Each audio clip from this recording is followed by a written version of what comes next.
때를 얻든지 못 얻든지 라는 제목으로 함께 말씀을 나누겠습니다.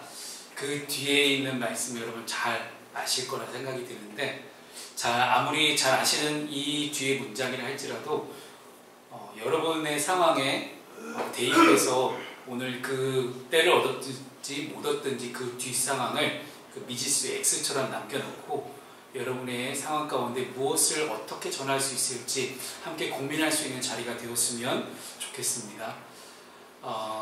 제가 예전에 말씀드렸던 것 같은데, 지난 여름방학 때 이제 사회복지 현장 실습을 제가 3주 동안 다녀왔습니다. 그래서 이제 그 모든 걸 끝내고 이제는 자격증을 발급받기 위해 한국사회복지협회에 제 모든 서류를 다 이제 올려놓고 이제 마지막 최종 심사를 이제 기다리고 있습니다.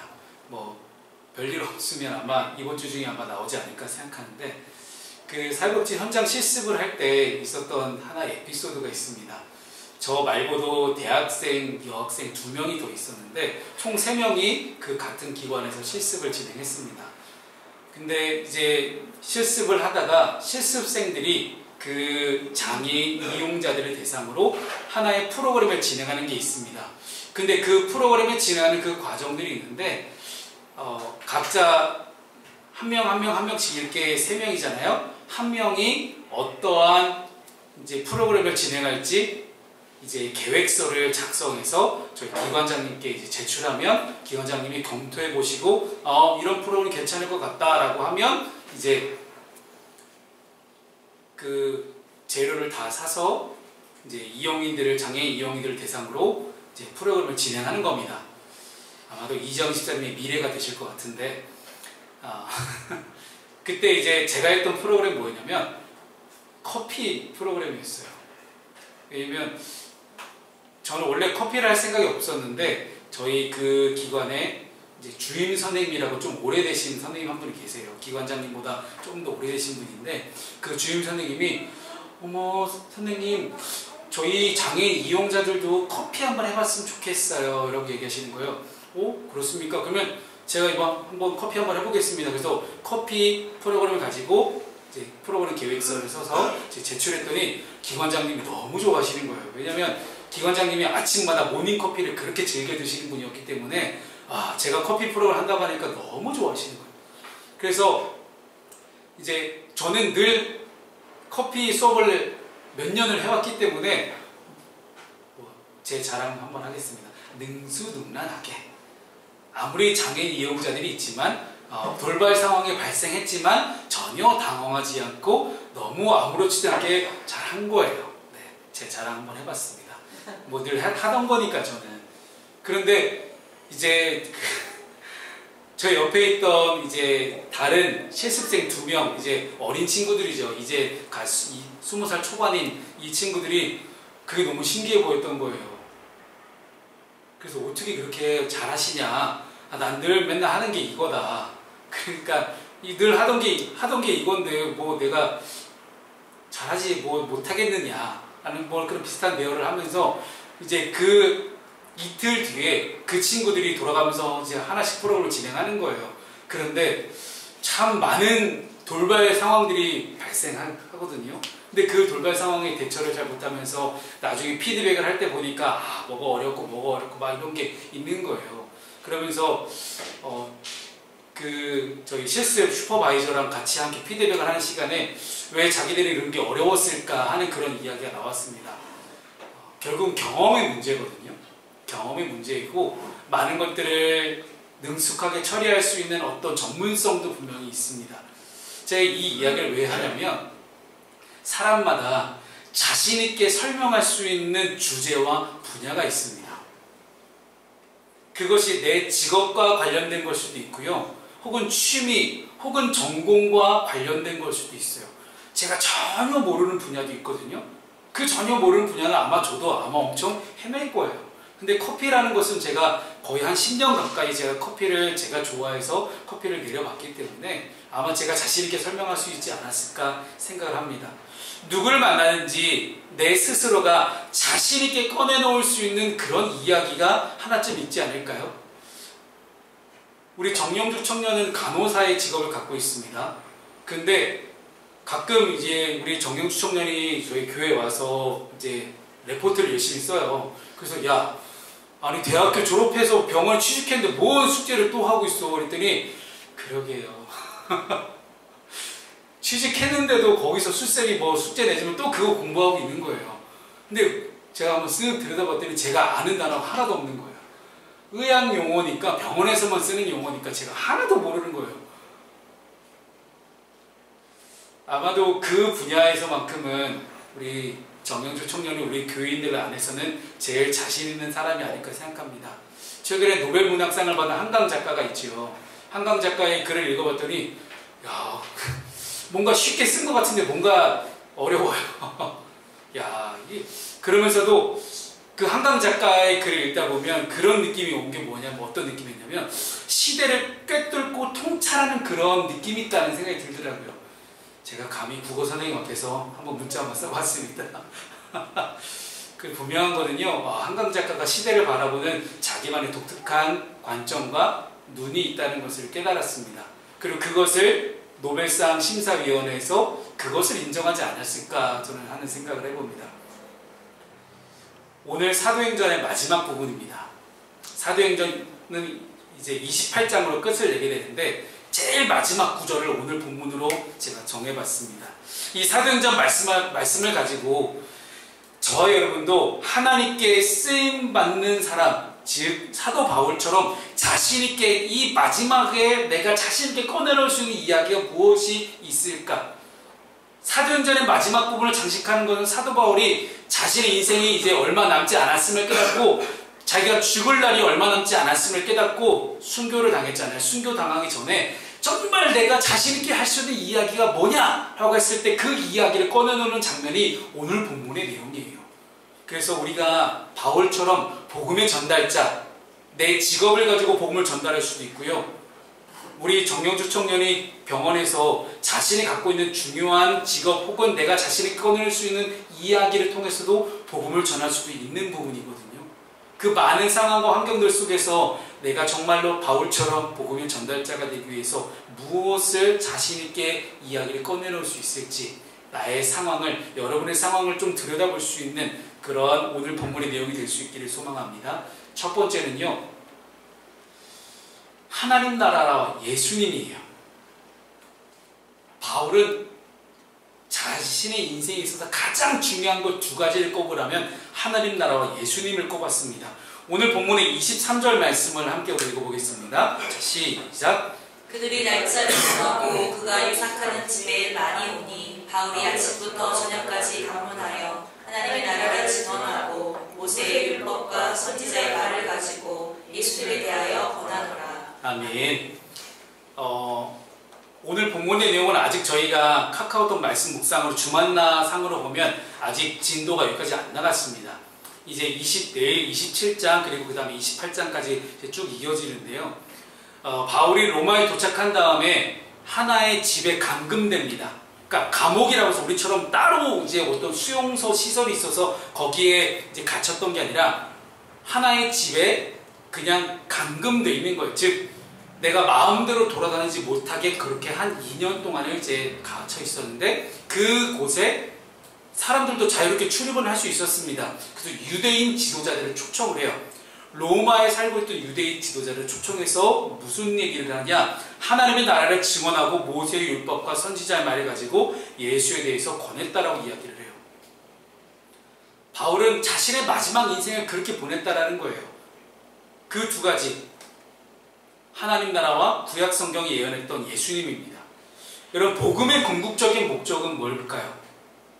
복음. 여러분, 복음에 대해서 어떻게 설명할 수 있을까요? 아마 길 가는 많은 그리스도인들, 교회 다니시는 분들 붙잡고 당신 복음이 뭔지 아시오? 복음에 대해서 한번 설명해 보십시오. 라고 얘기하면 복음에 대해서 자유롭게 설명할 수 있는 사람이 과연 몇이나 될까요? 여러분들을 정죄하자는 게 아닙니다, 제가. 아마 옆에 있는 큰 교회 가서도요, 큰 교회에서 나오시는 많은 분들 붙잡고 복음이 뭡니까? 그러면 아마 당황할 거예요. 실제로 굉장히 많은 숫자의 크리스천들이 복음을 잘 설명을 못합니다. 아니, 우리가 복음을 믿고 복음을 듣고 예수 그리스도를 믿어서 구원받는 건데 그 복음을 들었는데도 불구하고 그 복음이 무엇인지에 대해서 제대로 설명을 못하고 있어요. 하나님이 아브라함을 부르실 때에도 아브라함에게 하나님의 나라를 약속하셨고 아브라함을 통해 이스라엘 민족을 세우시고 결국 이루고자 하셨던 것은 뭐였냐면 하나님의 나라였어요. 즉 복음과 하나님의 나라는 뗄래야 뗄 수가 없는 관계가 있습니다. 그리고 복음에 대해서 설명하려면 반드시 하나님 나라를 이야기할 수밖에 없다라는 거예요. 또한 출애굽한 이스라엘 백성들을 통해서 하나님이 이루고자 하셨던 것도 하나님의 나라였습니다. 그래서 가나안 땅에 들어가기 전에 가나안 땅에 정착한 이스라엘 백성들이 옆 나라의 다른 나라들처럼 인간의 왕을 달라고 요청했을 때 하나님은 정말로 크게 실망하셨어요. 이후에 예수 그리스도가 이 땅에 오셨을 때에도 세례 요한을 통해서 외쳤던 것은 뭐였습니까? 회개하라, 하나님의 나라가 가까이 왔다는 말씀이에요. 즉 성경 전체에서 하나님의 사랑과 하나님의 은혜를 이야기할 때 하나님의 나라를 빼놓고는 설명할 수 없는 것이 바로 복음입니다. 복음, 기쁜 소식, 구원의 기쁜 소식, 이 가장 복된 소식, 예수를 믿는 궁극적인 목적이 어디에 있습니까? 하나님의 나라에 있습니다.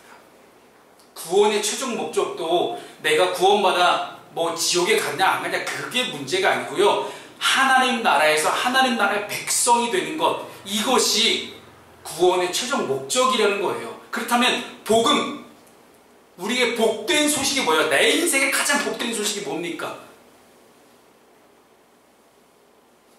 여러분에게 가장 있어서 복된 소식이 뭐예요? 뭐가 제일 복된 겁니까? 여러분의 인생은 가장 복된 것 지금 뭐예요? 내 영혼이 구원받아서 범사에 잘 되는 것이 여러분 복음입니까? 아니면 여러분에게 복된 소식이 과연 뭡니까? 이렇게 질문했을 때 여러분 머릿속에 제일 먼저 떠오른 그거 있죠? 그게 여러분을 의지하는 거예요. 그게 우상입니다. 정말로 구원받아서 하나님 나라 들어가는 게 여러분의 인생의 목적이고 복음이세요? 만약 그게 아니라 방금 여러분 머릿속에 떠올랐던 그거라면 그 우상 때문에 인격적인 예수 그리스도를 만나지 못하고 있는 거예요.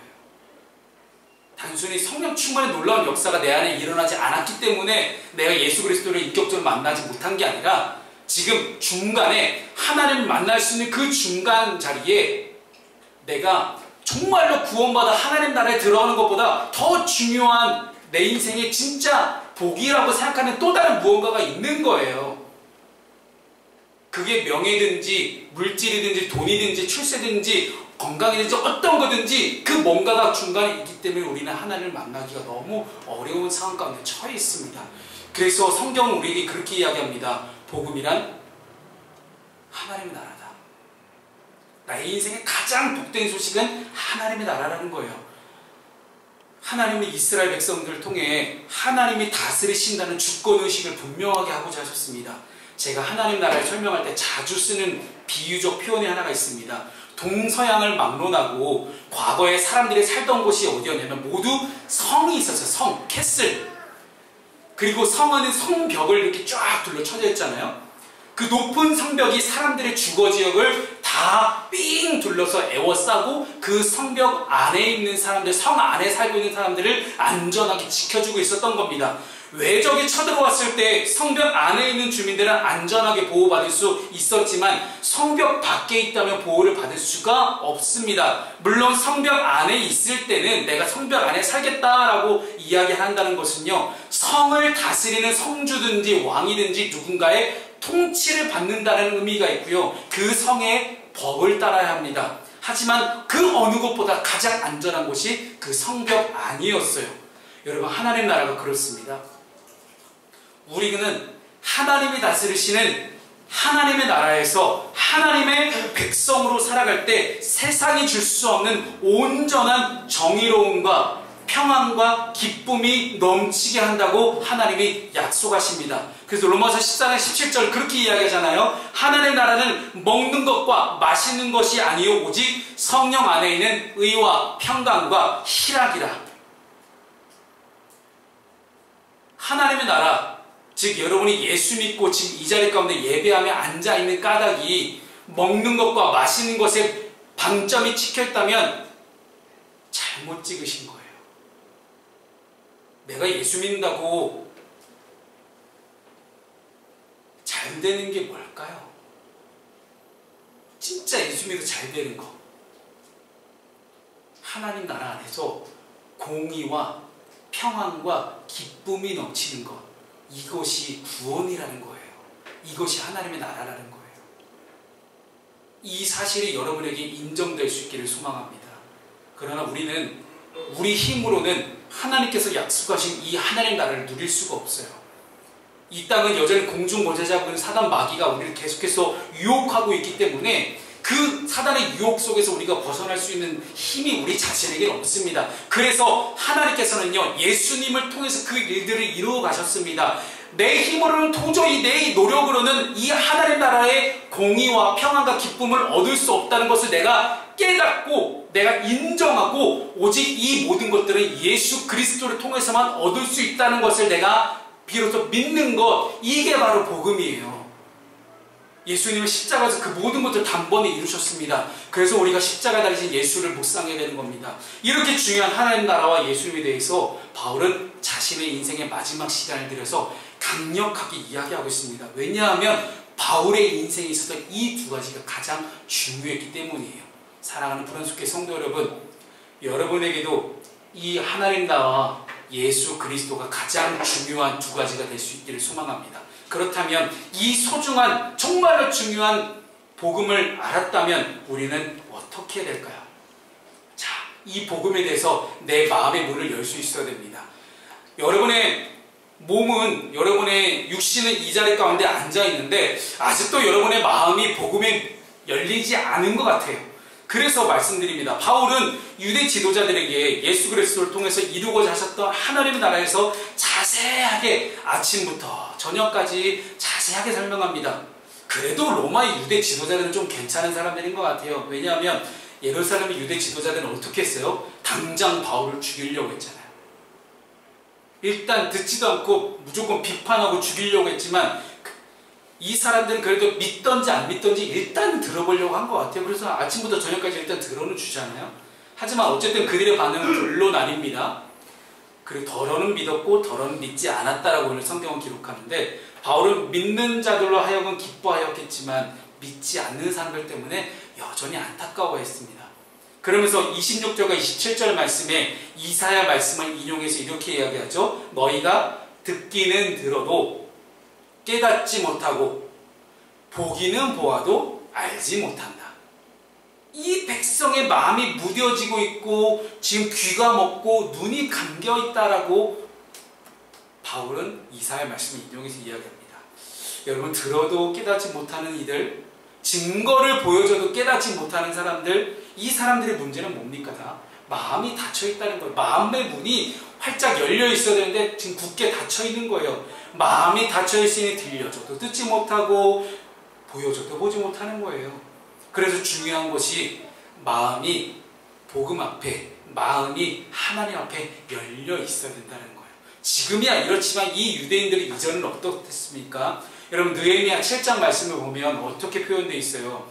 포로에서 바벨론에 끌려갔던 이 포로들이, 이스라엘 사람들이 70년 만에 다시 돌아옵니다. 돌아왔을 때 학사 에스라 제사장이 성전 수문 앞에서 이스라엘 백성들에게 무려 6시간 동안 율법을 낭독합니다. 그랬더니 이스라엘 사람들이 6시간 동안 말씀을 들을 때 마음이 활짝 열려져서 그 눈에서 눈물이 흘러내리는데 대성통곡을 하게 되죠. 아, 우리가 하나님의 말씀을 몰랐구나. 우리가 하나님의 뜻을 몰랐구나. 그 하나님의 뜻이 들려지고 내 마음 가운데 하나님의 말씀이 깊숙이 박히기 시작하니까, 야, 우리가 하나님의 뜻을 진짜 몰랐구나.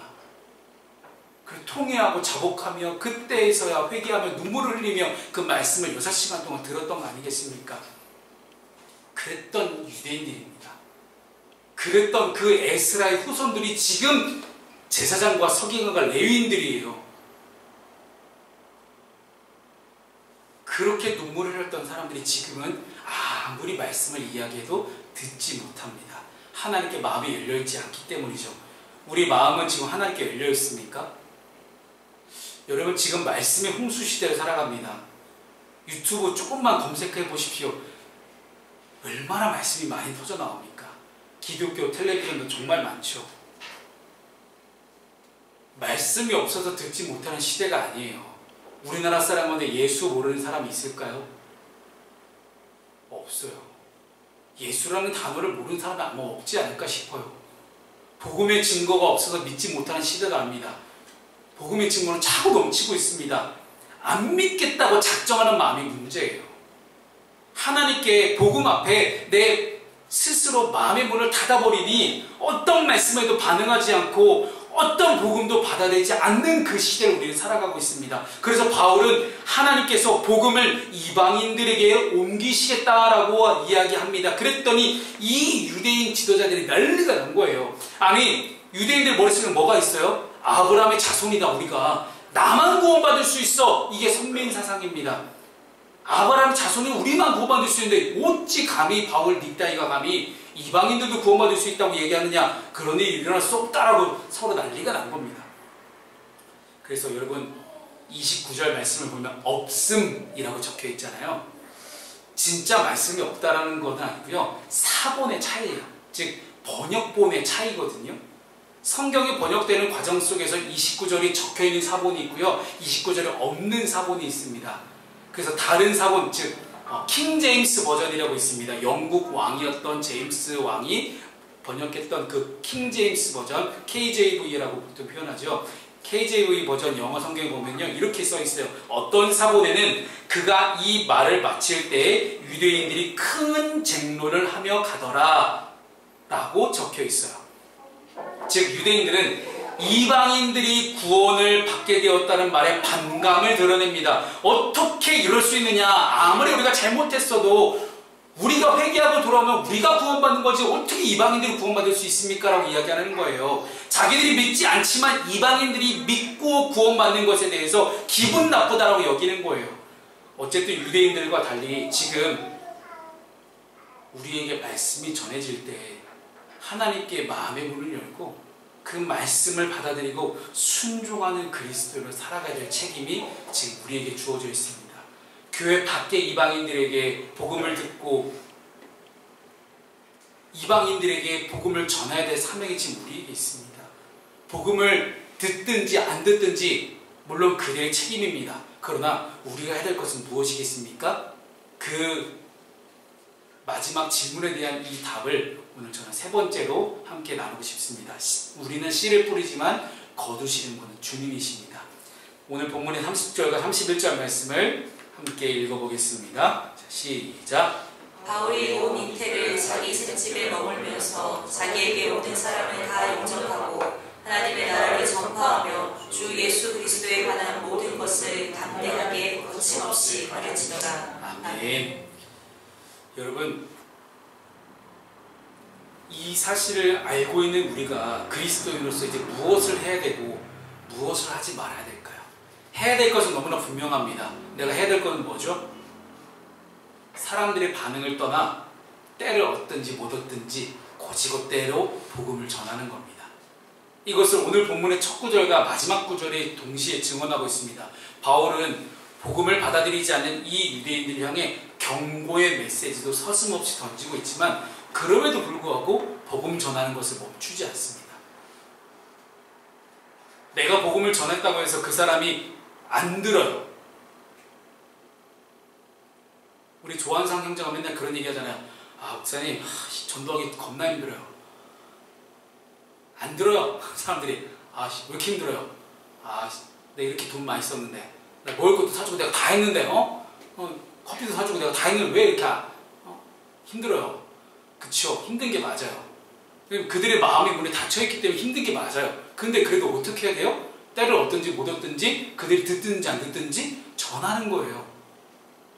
내가 전하지도 않고서 힘들다 힘들다 소리 하는 게 아니라 일단 전해보고 힘들다 소리 해도 되잖아요. 근데 전했어요. 그럼 그 다음은 어떻게 해야 된다는 겁니까? 주님께 맡기는 겁니다. 우리에게 주어지는 건 뭐예요? 지금 나에게 주어지는 거는, 나에게 주어진 사명은 무엇입니까? 전하는 거예요. 때를 얻든지 못 얻든지, 그들이 듣든지 안 듣든지, 바울처럼 분명히 예수님의 복음을 아무리 이야기해도 이 유대인 지도자들은 안 듣잖아요. 그리고 서로 믿는 쪽과 안 믿는 쪽이 서로 쟁론하며 열심히 싸우면서 지금 돌아갔잖아요.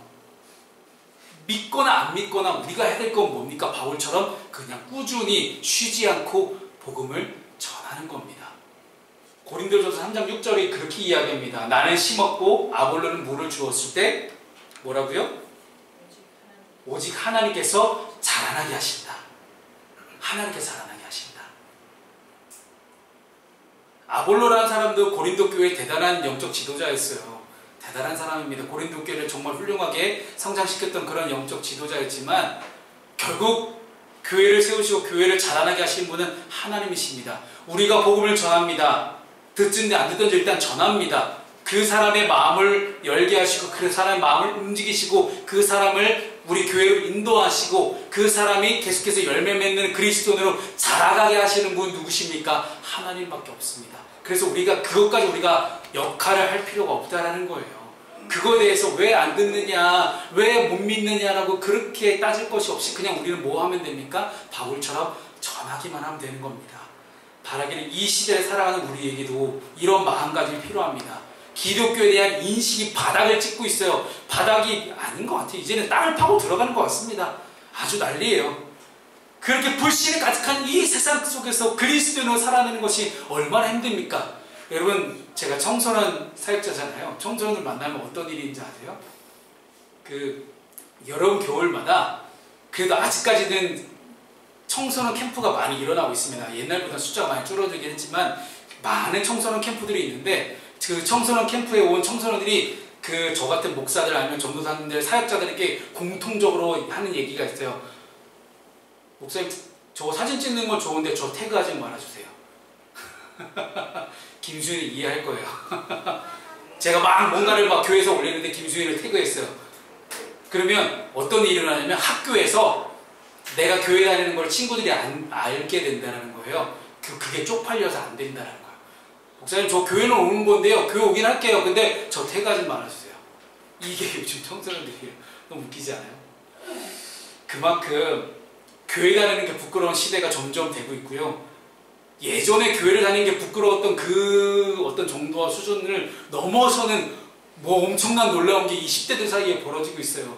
그런 시대를 우리는 살아가고 있습니다. 과연 이 10대들에게 어떻게 복음을 전해야 될지 정말 지혜가 필요한 그런 시대를 살아가고 있는 것 같습니다. 그래서 저희 이제 썸데이를 같이 하고 있는 저희 친구, 대학생 저희 활동가들하고 계속 그 고민을 하고 있어요. 이 썸데이를 통해서 어떻게 이 친구들에게 복음을 전할지 조금씩 흘려보내고 있긴 하거든요. 조금씩 하고 있는데 조심스럽지만 그래도 조금씩 하고 있지만 꾸준히 해야 될 거는 우리가 그 친구들에게 복음을 전하고 있다는 사실입니다.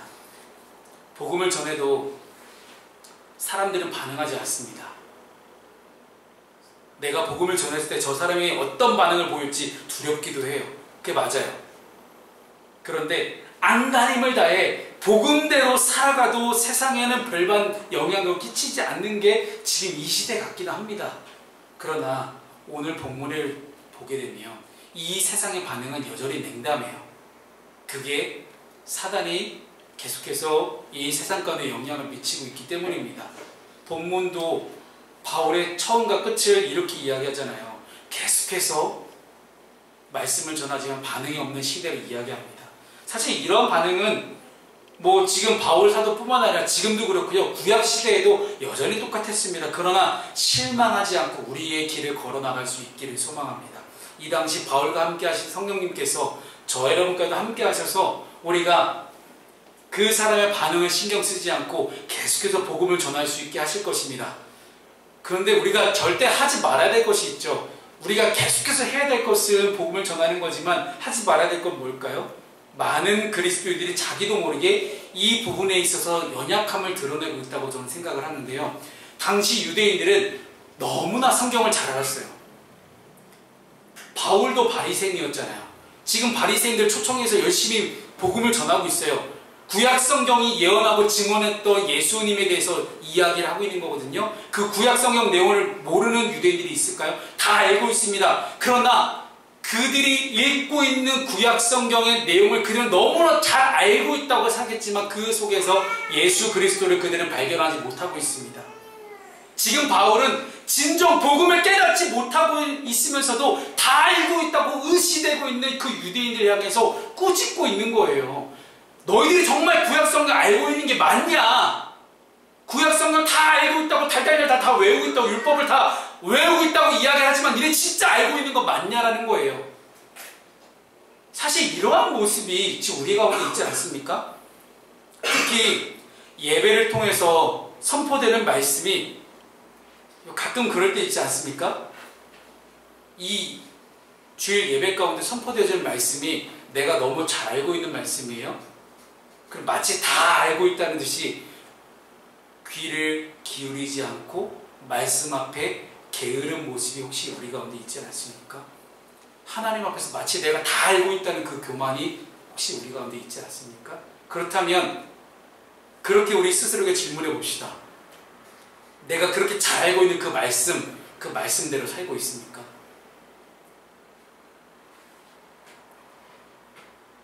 나 이 말씀 몇십 년을 들어왔어요, 목사님.